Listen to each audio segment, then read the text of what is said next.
emang bener ya SNBP itu jalur langit atau jalur hoki atau apa ya, hoki-hokian gitu.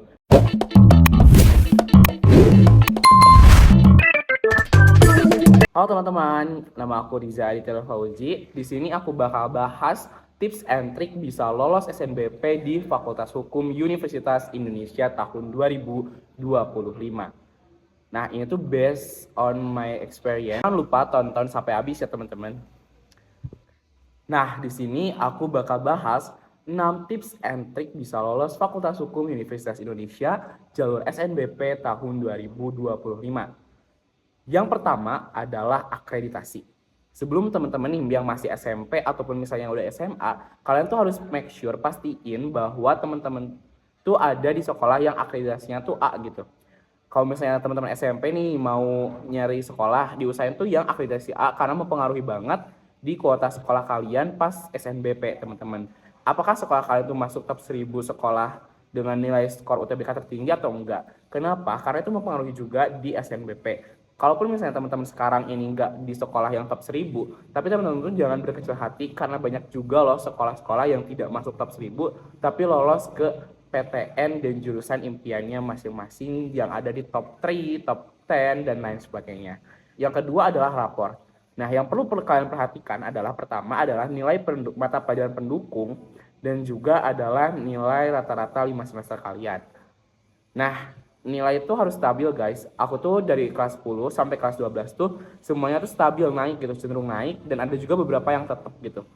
Nah, kalau bisa teman-teman tuh usahain setiap mata pelajaran tuh minimal start maksimal bisa naik walaupun cuma 1 poin doang. Nah, tips ketiga adalah prestasi. Prestasi itu dilampirkan tuh maksimalnya 3 sertifikat.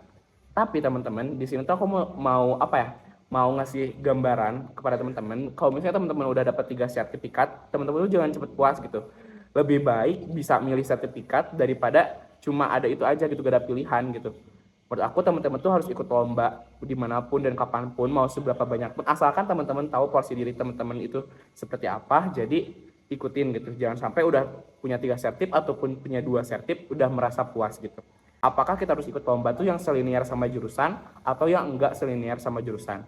Sebenarnya teman-teman untuk sertifikat sendiri itu bisa bebas ya teman-teman. Tapi kalau misalnya aku sendiri pengen ke hukum, maka sertifikat aku tuh yang linier, misalnya debat, dan lain sebagainya gitu, yang selinier. Tapi kalau misalnya teman-teman gak punya sertifikat yang selinier, gak apa-apa, cantumin aja. Lebih baik mencantumkan sertifikat yang gak selinier daripada tidak mencantumkan sama sekali. Tapi lebih baik tuh yang selinier ya teman-teman. Yang keempat adalah jalur hoki. Nah, banyak banget yang bilang bahwa SNBP itu jalur hoki. Tapi sebenarnya teman-teman, yang aku mau jelasin ke teman-teman, jalur hoki ini adalah jalur langit. Ada 3 jalur hoki yang menurut aku ini perlu banget kalian aware gitu terhadap 3 hal ini. Pertama adalah ibadah. Nah teman-teman, ibadah tuh penting banget, yang itu kan wajib ya teman-teman. Tapi ketika aku waktu itu kelas 12, pasti semua kelas 12 tuh relate gitu. Pasti udah rajin ibadah, terus kayak sholat tepat waktu, terus kayak sholat sunnah dan lain-lain gitu. Lalu jalur hoki yang kedua menurut aku tuh adalah beramal. Nah, aku tuh mau ngasih tips and trick buat kalian. Beramal tuh gak harus gak harus besar gitu, tapi ikhlas gitu.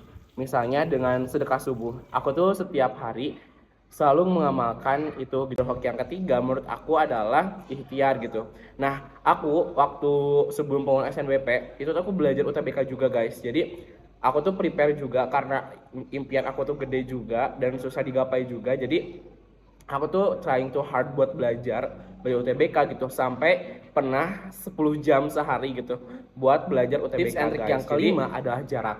Kenapa aku bilang jarak? Karena banyak banget unit-unit yang memprioritaskan masyarakat sekitarnya. Misalnya kayak di kota Tasikmalaya sendiri itu ada Universitas Silwangi. Itu pasti banyak banget kuotanya tuh diisi oleh anak kota Tasik.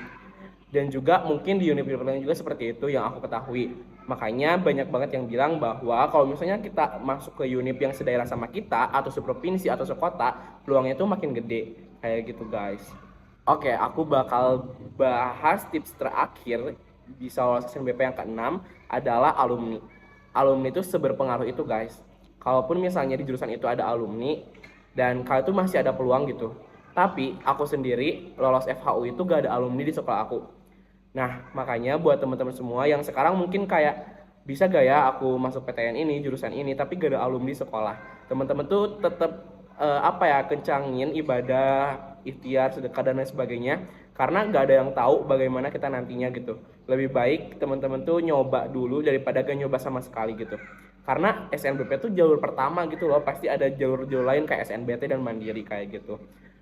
Nah, alumni itu sangat berpengaruh ya teman-teman. Kalau misalnya teman-teman ada alumni yang emang teman-teman pengen ke jurusan itu, lebih baik pilih itu. Tapi kalau misalnya enggak, teman-teman gak apa-apa. Bisa jadi kayak aku gitu, gak ada alumni. Jadi malah aku yang nanti buka jalan buat adik kelas aku. Kayak gitu guys. Nah mungkin itu dia 6 tips and trick bisa lolos SNBP ke FHUI menurut aku. Buat teman-teman semua yang udah nonton, makasih banyak. Semoga segala kebaikan teman-teman bisa dibalas oleh Allah Subhanahu wa taala. Dan jangan lupa like, comment, and share teman-teman. Sampai jumpa di video selanjutnya. Dadah.